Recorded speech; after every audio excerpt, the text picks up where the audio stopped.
All right. Good morning. Good morning. Who wants to share some good news? Let's start off on the right foot, Hey, Bill, I'll share. please. I got a buyer brokerage agreement signed yesterday. Man, guys are on a roll. Tell me more about that. Where did you find the person? Who is the person? We went to middle school and high school together. And so Okay. I did a buyer consultation with her last year, and her lease is ending in July, but she wants a new construction. So we Okay. went to go view it on Sunday, and the period is like 4 to 5 months. Well, we have 4 to 5 months for the home to be built. So they just applied with the lender, so we're waiting to hear back from there. But I wanted to just make sure I went ahead and got the buyer brokerage agreement signed, and I just did it for an extended period of time, Yeah, just to make sure that we fall within that time frame. So they're very excited. that is awesome. Congratulations, Markia. Yeah, some of these, I mean, look, everybody that we've ever met has got to live somewhere, right? If they want to buy or sell in our area, you can help them. If they want to buy or sell anywhere across the world, you can help them. You just can you can get a referral fee for it, or you can answer questions. But they all got to live somewhere, right? And we know that when GAR or not GAR, when NAR, National Association of Realtors, oh, I haven't said this in a long time. When they interviewed people that just got done transacting business, they asked them, would you use this agent again in the future? And 91% of those agents said they would strongly agree or more than likely agree that they would use the agent they just transacted with. Then they asked, did you use the agent that you had a relationship with previously? And do you know how many people used the person that they claimed to have a relationship with? 9%, which means that if you lined up 100 people that claimed to have a relationship with a real estate agent, right? Only 9% of those people will do business with that person. So that basically tells you that almost everybody is fair game. Okay. Unless you're a real estate agent or you're married to one, it's open season. Does that make sense? Mhm. It's just a matter of your job is to build rapport, right? Come from a place of contribution and deliver value and communicate systematically. And you may or may not get the opportunity, but you're certainly putting yourself in the right position for it, right? And of course, be kind and ask questions and be helpful, right? Okay, who else wants to share?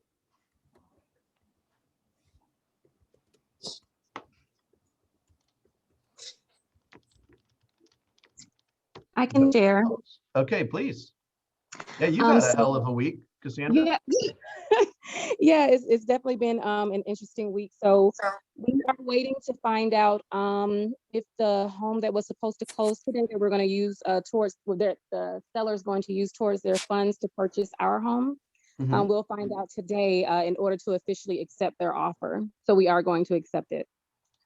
That is awesome. Right, today is the day that they're supposed to close, right? Yes, today's the day that they're supposed to close on their home that they reside in now. And so they're going to use the profits from that to be able to do an all cash transaction with us. That is awesome. I'm Yes. so happy for you. That is awesome. And you got a BBA signed too, right? Yes, I got a BBA signed yesterday. So I was looking through a lot of inventory last night just because the area in which they're looking, just like I guess so many other areas in Atlanta, the inventory is very low. Yep. So yeah, so just trying to go ahead and kind of get ahead of that and just kind of looking around. Thankfully, they're using a VA loan. So that's already been taken care of. So hopefully it will assist with the financing and everything. Awesome. Great job on that. All right, let's do one Thank you. more and then we'll jump right in. I have a good one. Yeah, please, Kimberly. Well, being that I've been kind of out of pocket a little bit with moving and I closed on my house, we went out to celebrate at a place in Canton where we bought our home, and a little girl was selling Girl Scout cookies, and the mother came up and said, "Aren't you so-and-so's parent?" And got to chatting, and my husband said, well, he said, my wife is a realtor. And she said, well, isn't that funny? We're looking for a house. And so we asked, do you have a realtor? And she said, no. So they're looking to buy in this year. So that was kind of really cool. That is awesome. That is awesome. Yeah, well, he's out there doling my cards like crazy. Beautiful. And then the other was extended family related. My husband's ex-wife, as a matter of fact, is moving to South Carolina, and they have a beautiful home in Woodstock. And they wanted a couple weeks opportunity to try to sell it by word of mouth. They're not going to post, just word of mouth. And then they said the listing is mine, and they're looking to put it up for sale May 1st. Wow. Okay, so let me give you a tip on that last one. I know it's a little dicier. Well, here's the thing is, anyone that wants to challenge this, please let me know. But I have a bit of maybe an unusual thought on what you just said, which is, if you only tell a small group of people that you're trying to sell the home, then there is a good chance you're not getting maximum value out of it, right? So I've never really understood that much the whole coming soon thing. If I say coming soon and I don't properly market it to the world and give everyone in the world a chance, then I'm limiting my buyer pool and therefore taking a chance that I might not get maximum value. So, you might say to yourself, well, what would be the point of telling somebody that in 4 months you're ready to sell? Because in this type of market, you could get an offer right now. That they don't want to, because they're building in South Carolina on the beach. So they know that their house will sell now and they don't have a place to go. So they know that if listed with me and with through Keller Williams, chances are it'll sell in a day or two. Yeah, exactly. I just make sure that whenever you do start telling the world about it, and whenever she starts telling the world about it, that you're maximizing the exposure you have, so that you can maximize the terms that you get. Will do. I'll circle back with you on a sidebar on that as we get closer. Absolutely, man. You guys are doing incredible. I want to let you know, we transmitted yesterday, which means that the office closes the books for the month. We send KWRI all the numbers and the money and yada yada. And so from a production standpoint, you guys, we had the highest percentage of company dollar from the productivity coaching program, which is one of the ways that we're measured, that we've ever had in the existence of the program. Okay, we were a little over 21% of the revenues that came into the office through company dollar came from our group. So I just want to take a moment and publicly thank you. I know you're working super hard. I know there's nights where you are not with your family. I know there's weekends that you oftentimes wish you were doing something else. I get it. It's part of building the business, and I'm proud of you, and I'm super grateful to be in relationship and in business with you. So keep up the good work. Okay. You guys, we're doing awesome, and I appreciate everything you're doing. Okay. Okay, we are going to be adding a little kind of mindset moment in the morning sessions to make sure that you guys are kind of the right stuff is moving through your brain in the morning. So Candace is going to lead that every morning. We're probably going to take maybe 3 to 5 minutes or something like that, just to make sure that we give you some thoughts and some perspectives that will help you, take the energy and have a great and productive day. So I'm going to pass it off to Candace for a minute, and then we'll talk a little bit about how to increase your conversion when we're done. Okay. All right. The floor is yours, Candace. Hi, everyone. Bill, can you allow me to share screen? Yes. And while you're doing that, so what you do in the morning really sets the the tone for the day. So it's really important to have control of your morning and dive in with enthusiasm. And there's some habits that millionaires use and people that are highly successful. And one of those is listening or watching to something inspirational every morning. So this is a little 5-minute inspirational video. You can do this while you're brushing your teeth, while you're combing your hair, but you're going to get it here every morning. So You should be good on sharing. okay, here we go. Let me just find it. Well, I had it. Just a sec.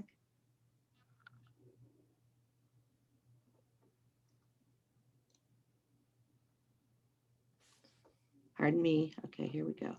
And Candace, we still see you. So, Right. No, I'm working on it. okay. It's here it is.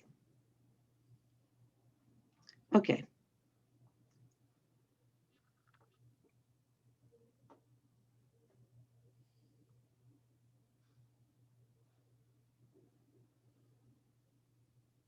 I can't hear anything. Oh. Let's see. Is it just too soft? I don't know. I just can't. I don't hear anything. Does No, anybody else hear? I don't hear anything either. Is Yeah, it? me either. Is it? Send me the link real muted? fast, Candace. I'll see Yeah. if I can do Okay, it. that'd be better. Okay. Or it just might be muted. Your computer. No, it's might not. be It's not muted. I've got my speakers on full. So let me send Bill the link. All right. We'll get this down. Yeah. It's all right. Technology is my friend.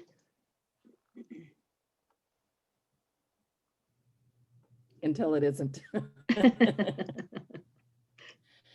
Yeah, Aubrey had a couple of issues yesterday, but I'm sure they'll get them worked out. Big thing is, Okay. just okay. Here we go, Bill. No subject, just coming over. Okay. Okay. So while Bill's getting that loaded up, you're going to So hear we me see say your this. screen, Candace. Oh, sorry. You'll have to stop sharing so Yeah. Bill can I share. think I think I have it Or set is up that where I Bill? can share too. What screen can you guys see? It says actual based on transmittal, and then it has PC result. That's my screen. Okay. I'm so glad that's not my budget. What's that? I said I'm so glad that's not my budget. So But just anyway, in the while morning, we're pulling this up, you guys see that this is my tracking, right? I'm tracking agent count. I'm tracking company dollar, market center company dollar, percentage, GCI that you guys earn, GCI everyone in the market center earns, the percentage, the units, the total volume, how it changes over time. So, there's a lot involved in making sure you guys are productive. So that's like a very subtle way of saying, please stay up to date on your numbers. All right, here we go. Say, today is the day I destroy my life. What we do is we kind of check out because it feels overwhelming. Or we check out because we're afraid. Or we check out because we start listening to self-doubt. And then we make these teeny tiny decisions all day long. We don't even realize it.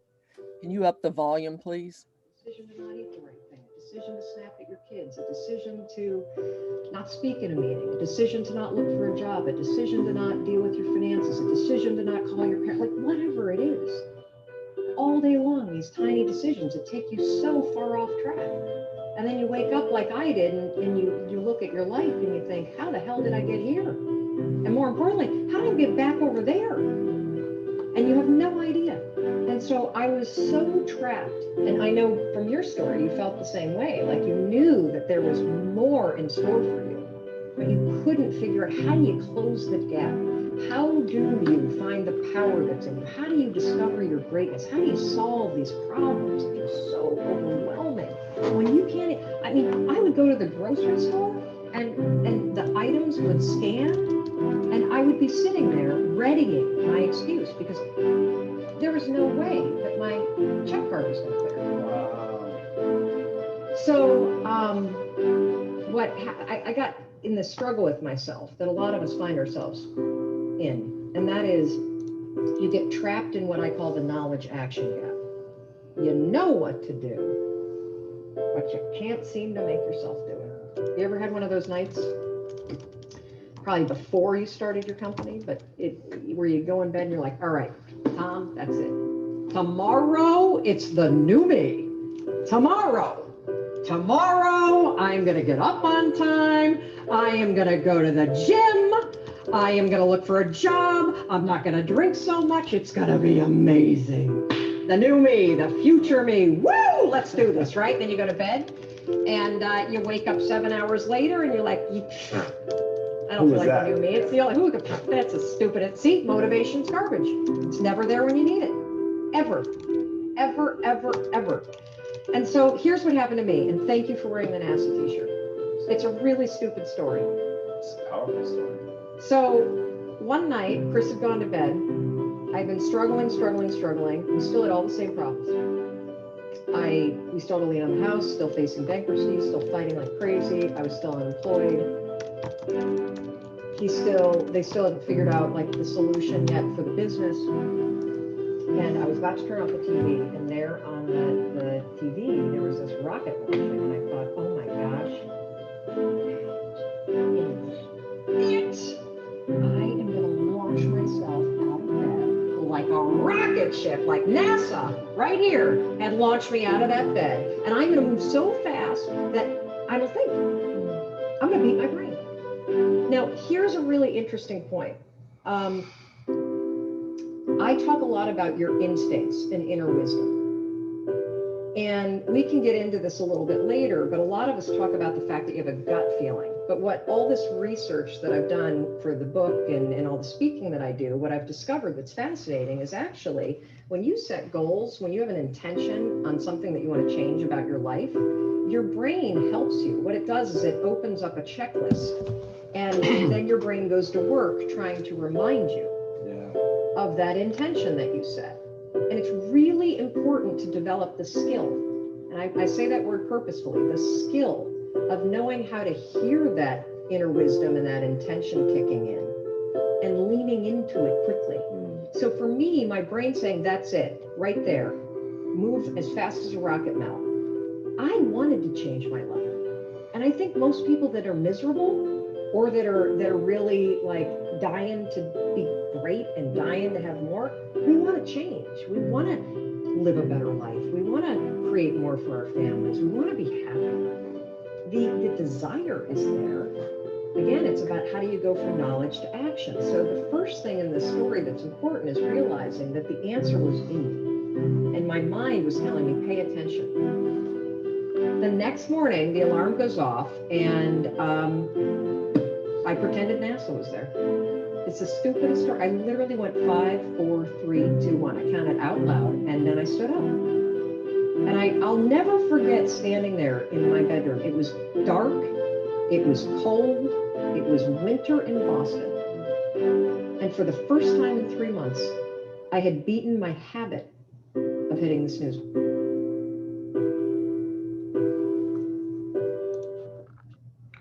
All right. Who has a thought about that? Thank you for sharing that. By the way, I recognize that. Hang on, all right, I recognize that immediately. That's a woman named Mel Robbins, who wrote a book called The 5-Second Rule. I think she's written several books, but one in particular that I've read is called The 5-Second Rule. It's available on YouTube for an audiobook for free. I've actually privately recommended it to a couple of you guys. Phenomenal read. And one of the things I really like about that particular audiobook is she's the one that's reading it. So you get to hear her tonality and her passion and her kind of enthusiasm. What'd you guys think about that? I felt like I was in church. You know how the pastor is preaching and feel like they're talking to you? That's how I just felt, because everything that she said is me. I make all these big plans and then never follow through with them. So that was a good video. That's awesome. So let me ask you a question, if I can put you on the spot for a second, Chantrell. Yes. So why do you keep going to church if that's the message you hear? I don't go. I just felt it. Oh. Maybe we started a new habit, right? Right. All right, that's hilarious. Okay, who else wants to share? I loved it. I feel that you two are the perfect blend. Like we get the best of the both worlds, and just knowing that every day it's just like, oh, like I can tune in and get, inspiration. Like I loved it. Everything. I love what she was saying. And I like the fact that with just the 5, 4, 3, 2, 1, just like, oh, get up, I'm just going to do it. So I think that it's kind of like the pep in your step that you need to kind of get that day motivated, just in the event that you did start out a little bit slow and you missed your morning inspiration. So I absolutely enjoyed it. Thanks for sharing. Absolutely. Absolutely. Let's do one more while I pull one thing up for you guys. One more. I think for me, when she says tomorrow, it kind of hit with me because that's me. I'll do it tomorrow. Tomorrow I'm starting this, or my thing is always Monday. On Monday, I'm doing this. I'm doing this on Monday, and then Monday comes and I'm like, one more day, tomorrow. And Yeah, that's one day funny. you're That's not. what I was going One to day you're say. not going to have the days that you expected to have, right? It's yeah. At least you say tomorrow and not next Monday. That is true. We're making progress, right? Ty, what did you want to share? No, I was going to say the tomorrow thing resonated because I didn't hear a speech. I mean, a quote that was like, tomorrow is a magical land that never exists. So, and I've always been a tomorrow or Monday, like I'm really it's about to be on, like all of that. And then of course, like she says, you wake up and you're just kind of like, now I want to start by that magical land of tomorrow is Tuesday, and then Wednesday and Thursday, and then it just kind of keeps going until it just kind of dissipates. So that resonated with me as well. Yeah, guys. Oh, that's cool. Is that that's a channel, I guess, Candace? You're on mute. Yep, it's a YouTube channel. It's 5 Minute Motivation. Awesome. Don't watch too many of them because that's probably where we're going to get some of the content. So Yes, I just posted on Roswell and the announcements page the audiobook link for that particular book. So it's great stuff just to have in the background or when you're walking, when you're taking a break, whatever it may be. Okay, let's talk a little bit about how to increase your conversion. One thing that I'm noticing is we did improve our conversion rates from January to February. But when we are doing our private MREA2 consults, I've been using about 75% as a conversion rate. So you go on 10 appointments, let's say 100 appointments, and you take 75 listings. Our numbers are a good bit lower than that right now. So for example, in January, we went on 119 appointments and took 50. So that's a little less than half. And in February so far, we've gone on 93 appointments and taken 44, which is a little bit better, but it's also less than half. So you have to look at your own personal conversion rates to determine, hey, we're a sixth of the way through the year. Am I performing at the rates that I expected to perform? So the first thing you need to say to yourself is, have I actually had the appropriate amount of appointments, right? And the next thing you should say is, have I taken the listings, right? And there's a number of ways that we can improve those ratios. One is through pre-qualification, right? To make sure that when we step away from our priority, right, in our family and all that, that we're going to meet with somebody who is prepared to do business with us, right? And we have asked them a series of appropriate questions that is going to tell us the type of relationship that this might be. We're going to go into those questions in a second. Okay, that is one way to improve. Another way to improve is better presentation, right? A presentation that gives them meaning it's a different person and personality and a set of needs every single time, right? So a presentation that gives them exactly what they want. We're going to talk about how to learn that here in a second too. Okay. And then the final thing is being prepared to handle any of the objections that they come up with so that you can close. Many people, particularly people that are getting started in the business, they may ask for the order, ask for the opportunity to get it to work together, like maybe half-heartedly one time. What the research says is you oftentimes have to close 5 to 7 times before they're going to agree to work with you potentially, right? So when they give you an objection, remember, objections are a sign they're actually considering working with you. If they wrap up the meeting and they're like, okay, well, nice to meet you, we'll call you later, that's probably not that good of a sign, okay? So don't think of an objection as, oh my gosh, this person doesn't want to work with me. It's actually the opposite. They're actually seriously considering working with you. They just have a few points they want to clarify. Y'all follow that? All right, so let's go back to the first topic, which is pre-qualification. So there are 2 pages, 2 sheets in the, I've printed them out here. So I'll just to make it life simple on you guys, I will put both of these in the announcements page. Okay, this is a buyer script and intake form and a seller intake form. Okay, these are a series of questions that, quite honestly, if you do not have memorized, you should memorize now, right? This is super, super important. And these are going to help you build rapport and move the conversation forward and making sure you're gathering the information that you need to gather. So let's start for a second with the seller intake form. Okay, that's this one right here, seller intake form. Okay, I've kind of got 2 different versions of this on the Google Drive. The biggest takeaway here is to make sure that you kind of know all the questions and you know exactly what to do at the appropriate time, or what to ask at the appropriate time. Okay, let me just read a couple of these questions to you. Before I come out, and this is oftentimes these questions are asked right after the appointment is set.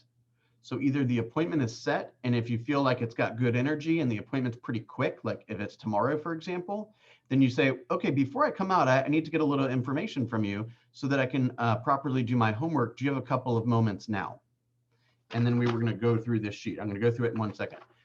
If, for example, it's Wednesday and you set an appointment for Saturday, I'd probably call him Friday and confirm the appointment and then ask him these questions. Make sense? So if there's a little extra time, if it feels like a good time to do it, it's okay. Go ahead and get it done. Otherwise, you can do it a little bit later when you confirm the appointment, right? So when we get together, if everything looks good and the numbers work and you feel confident, okay, I am the right agent to sell your home. Are you planning to hire me when we meet? So there's a number of what's called embedded commands in there. Feel confident, sell your home, hire me, okay? It's not hire me, because then they're like, whoa, I was thinking about it, but now I'm not so sure, right? Hire me, downswing, okay? Sell your home, okay?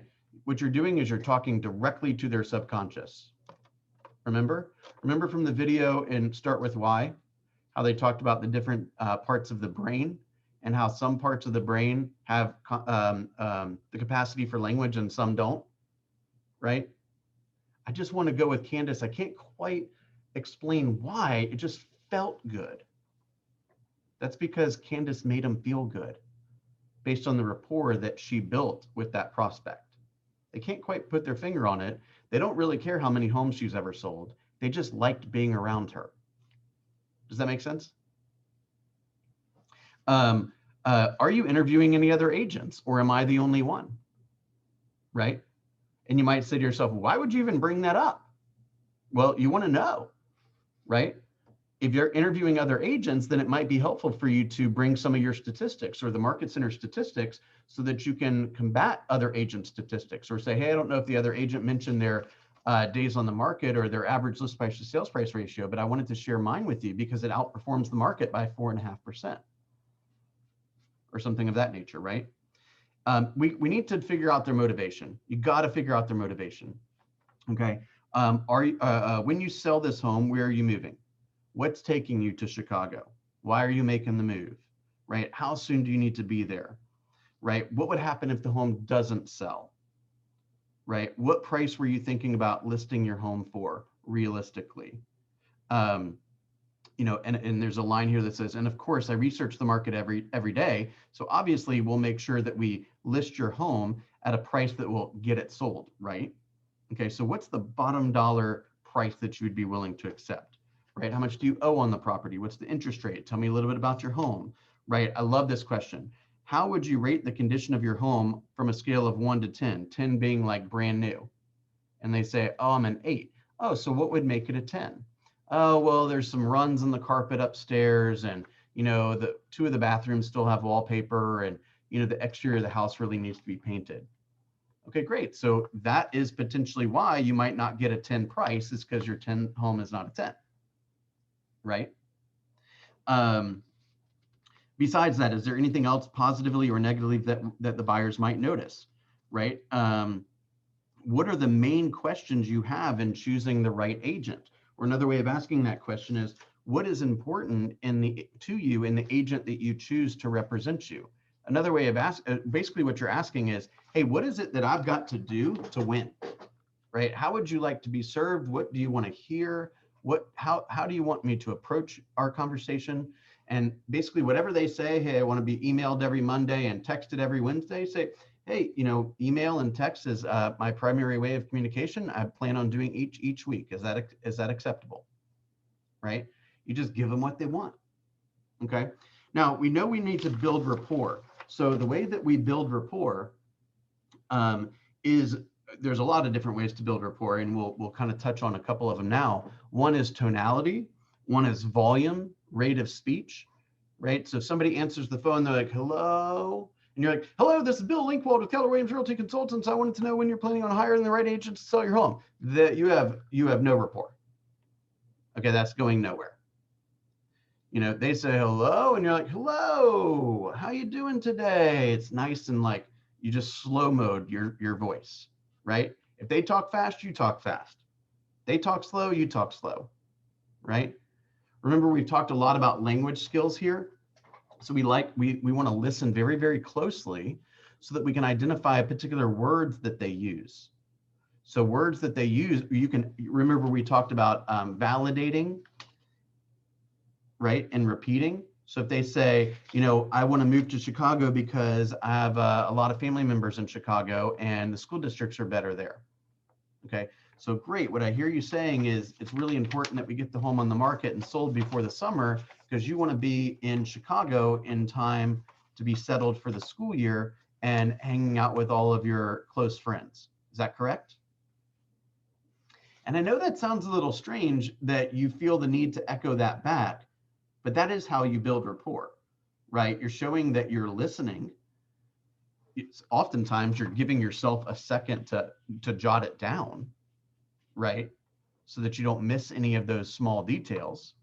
And if they use words like, we're excited to be around our family, use the word excited, right? Use their language as frequently as you can. Don't make it awkward, and you'll get better at this as you become a better listener and as you do more and more of this. But the words that they tend to use, you want to try to echo those words back to them. Okay. We've talked a little bit about this, and maybe we can do a longer session about it in the future. But a lot of people fall into one of 3 communication kind of segments. They're either visual, auditory, or kinesthetic. Okay. Kinesthetic is touch. So they use words like, I see this, they use visual type words, or they hear certain things. It sounds like this, or I can just hear my family, hanging out around the fireplace or whatever, right? Or I just feel overwhelmed, or I feel comfortable in this home. Then that's kinesthetic. So you can start to use words that are communicate in the way that they like to be communicated with. I know this is a little higher level, but as we get more and more confident, this really builds confidence, right?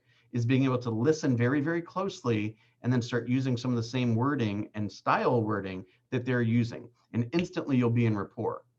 And it's very have you ever been in a conversation where there's no rapport and like you're on the phone and they're on the phone and like doesn't seem to be going anywhere? No one likes that.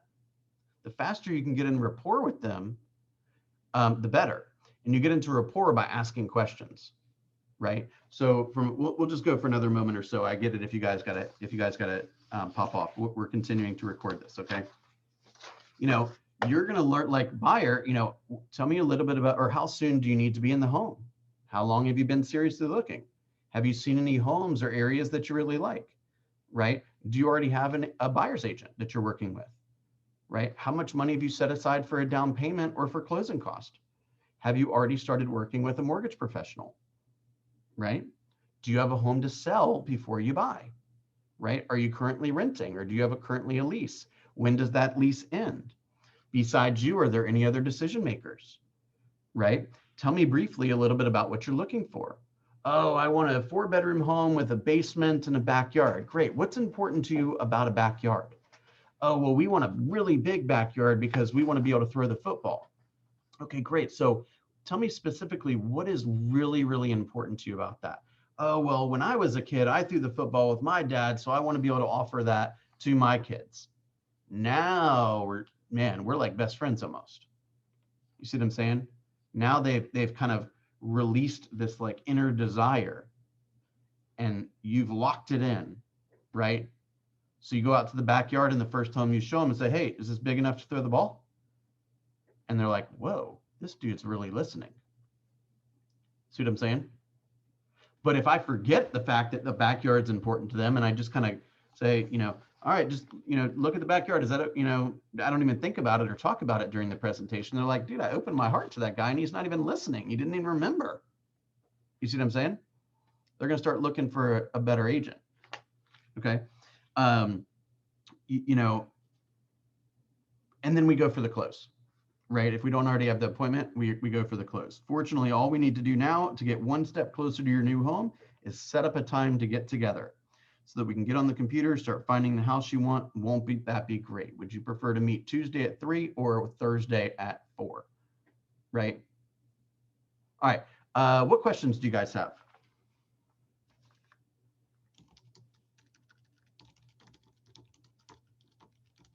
Okay, don't go. As far as conversion, the gentleman that I told you about yesterday during our session, I did reach out to him, and he sounds ready to go. But his wife, he said he asked her, and she was like, he said how much the home sold down the street. And he's like, so he's ready to go. And she was like, that's great. And he said, this is his words. She was like, she cut me off almost immediately. So I'm ready. I just have to wait for my better half, which lets me know she obviously is the driver. Yep, I was about to say that. Still? They usually are. Hello? Okay. Yeah, I can hear you. Which lets me know she's obviously the driver. So how can I follow up without being too pushy? Like, how can I convert? What are you, okay, that's a great question. You got the husband on board, it sounds like. So let's go to the wife. Okay, so go to the wife and you could say something to the effect of, so what part of this process are you most excited about? Right? So that's a very complex statement. Okay, so the presupposition, what you're presupposing, is that she's excited and that she's involved, right? And you're the one that's going to guide the process. So that's a really heavy comment. Okay, it's a very complex thought. And she said, I'm not excited at all. I love this neighborhood and I'm pissed my husband called you. Okay, that's going to be one series of obstacles you're going to have to overcome. Or she's going to completely ignore the fact that you said you're excited, and she's going to tell you what she's nervous about, right? So after she says whatever she says, and let's say she answers and says, well, I'm really excited about, getting my kids into a new school district. Why is that important to you? Oh, because I really want them to have a lot of opportunity. Okay, great. So what are you most nervous about? Okay, let me real quick. It's an older couple and they want to downsize. So what would be, he wants to downsize. So, okay, well, we got to figure out what she wants. So right. What are you most excited about? Would be, I'm tired of, all these rooms that we have that nobody's using. I don't like cleaning the house. I don't like, blah, blah, blah, blah. I want to live in I want to move into a condo in the city or whatever, right? And then you say, well, what are you most concerned about? Or what are you most hesitant about?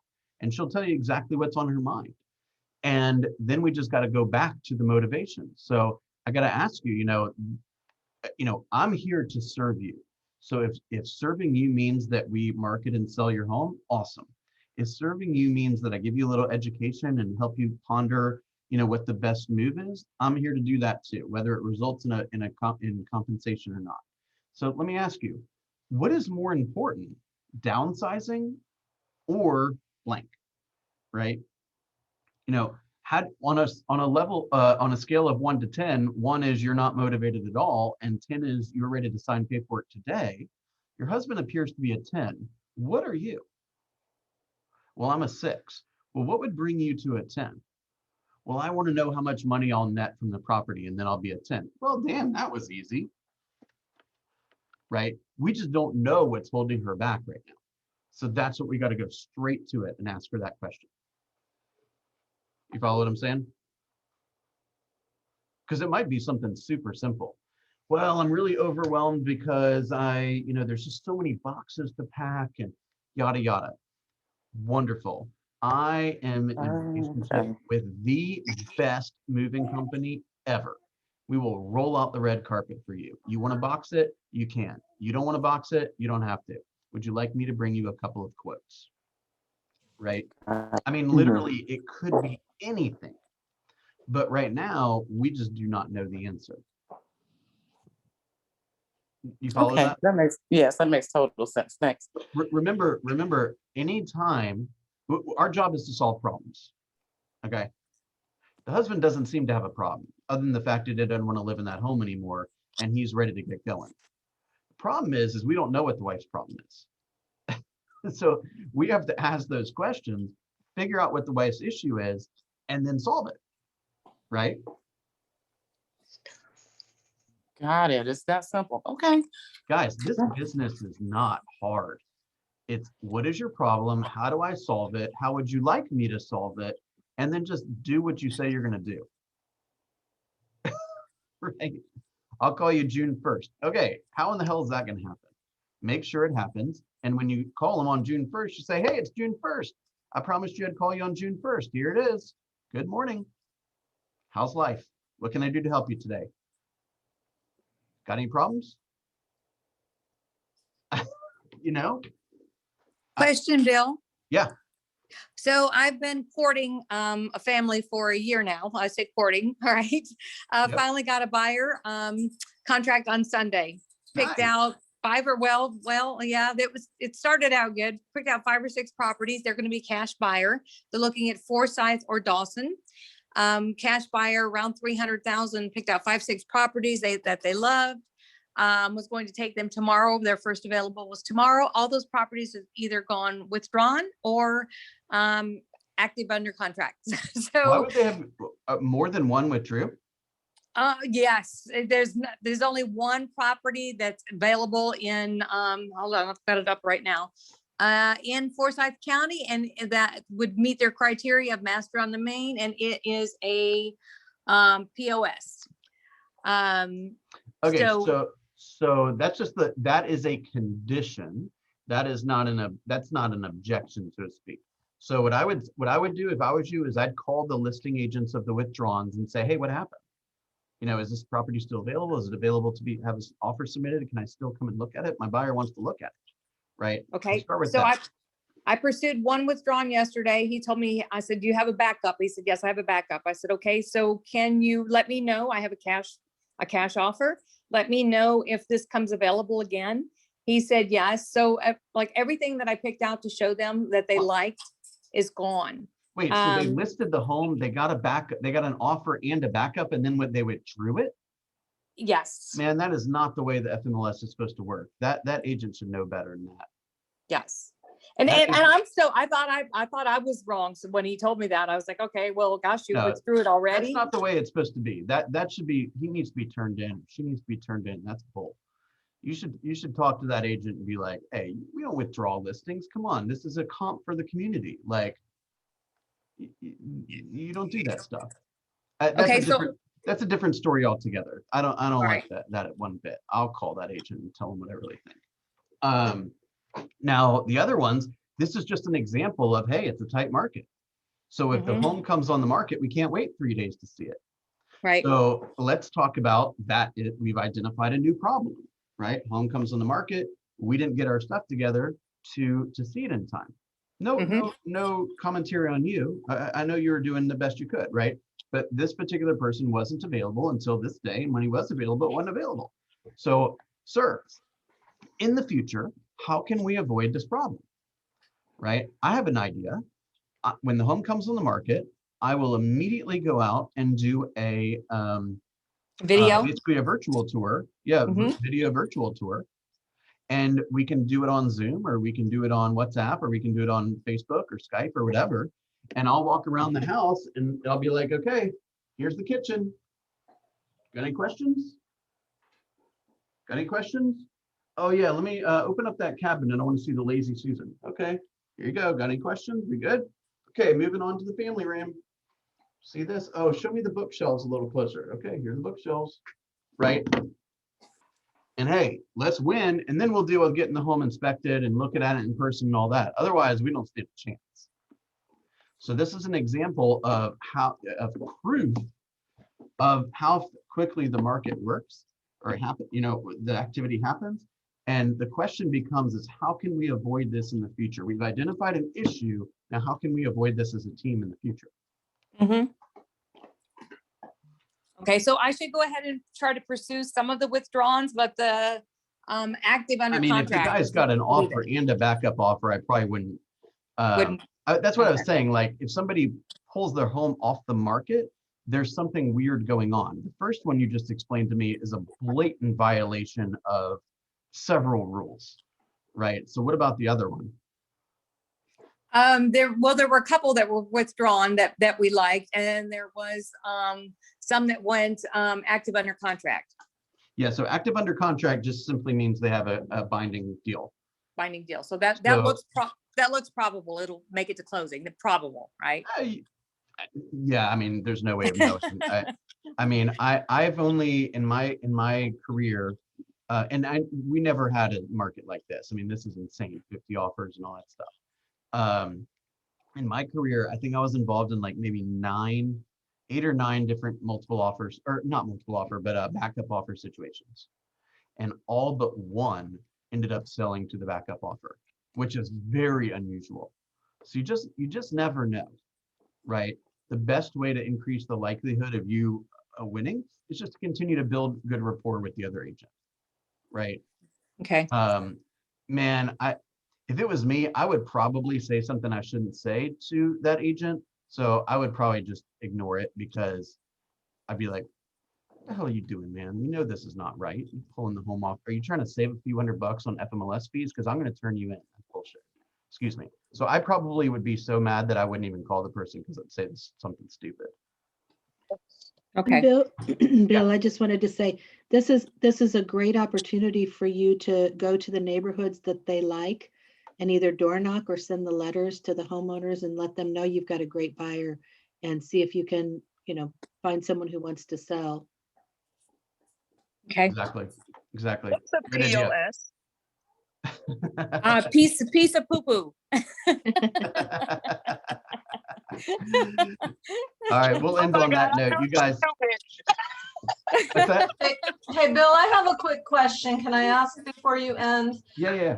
When Aubrey gives the market update every week, and he talks about new listings that have gone under contract, are those just the active under contract, or is that a combination of active under contract and pending? Do you know?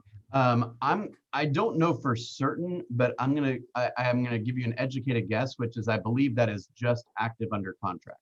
Okay. Because theoretically, and we're starting to see this more now, is the home might go straight to pending because of a lack of a due diligence period or a right to request repairs or something like that. So when some homes go under contract, they go from active to pending. Theoretically, those would not be counted unless he's going back and doing the fine research, which I doubt not that he's not doing it, but it's just harder to compile. It's very harder. It's a lot harder to compile. Or they go from active to active under contract, which tells you that it's in the middle of the due diligence period. Remember, when you go to active under contract, they ask you when the due diligence period is up. And if you say the due diligence period is up on March 10th, then it automatically on March 10th goes from active under contract to pending. So in short, I believe those statistics are probably understated because it just measures those that went from active to active under contract. Okay. Okay. Hey, Bill, another question. Because I see a lot of expireds out here today that just popped up in the area I'm looking at. What would be the best way to approach these expireds? Door knock? What would be the best way? Well, first of all, there's expired scripts, right, in the script book. So I encourage you to, familiarize yourself with some of the questions that we would want to ask and learn about. I will tell you that the vast majority of people are going to either do nothing or call.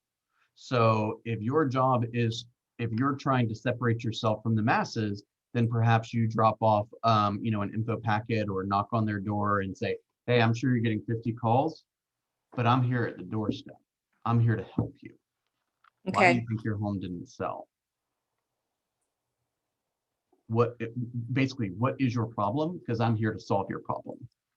Okay, so if one of these houses that have just expired is in the realm of my buyer's wish list, I go ahead and approach that buyer directly, or excuse me, that seller directly. I would say, hey, I noticed your home came off the market.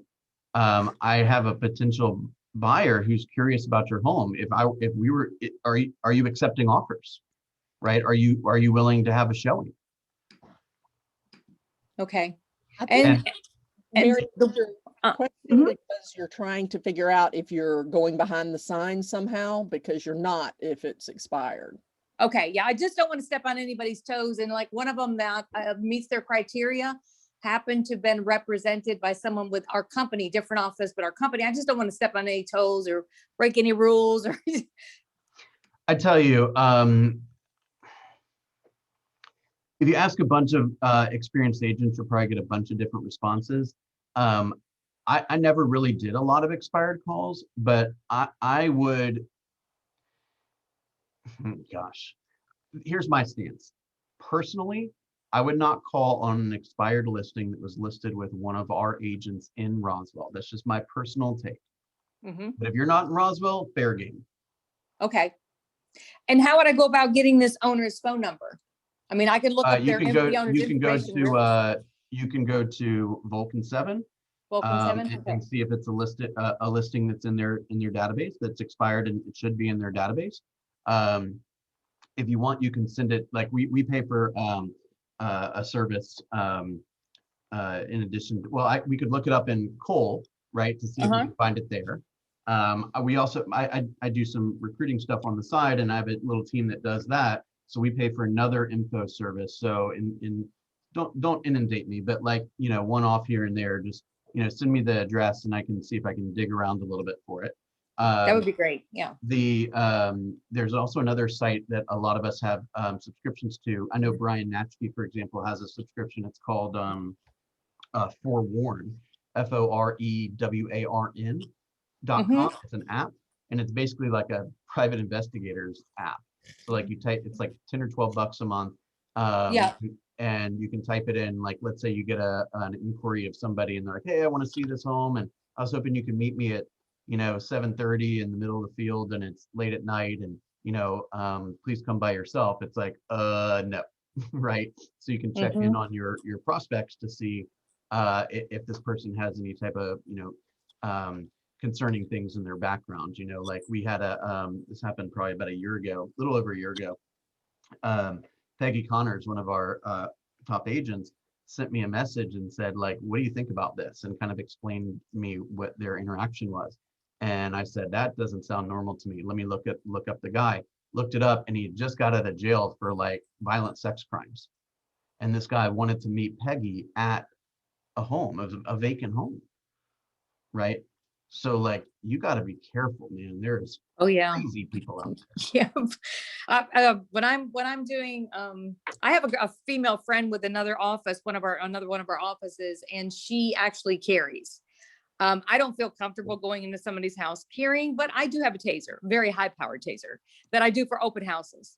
My phone is in my right hand, my taser's in my left when I'm doing an open house. Just, I'm a 100-pound female, so I got to be smart.